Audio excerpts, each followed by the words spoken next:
Hey, what's up guys? Today I'm 3D printing some Star Wars medals that we gave out for a May the 4th party that we had, so let's go.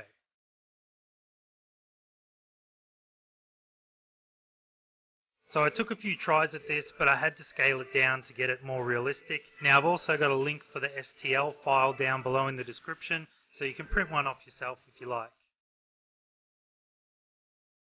So once they were all 3D printed, I primed them up first, and then after that I just sprayed them gold, silver and bronze. Now the coloured paints did have a built-in primer, but I used the other primer first to get out some of the imperfections from the 3D print.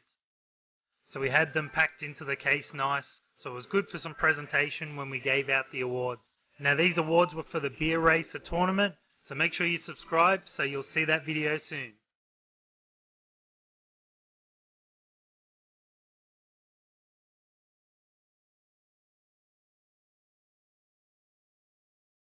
Alright, I hope you guys enjoyed that. Make sure you like and subscribe.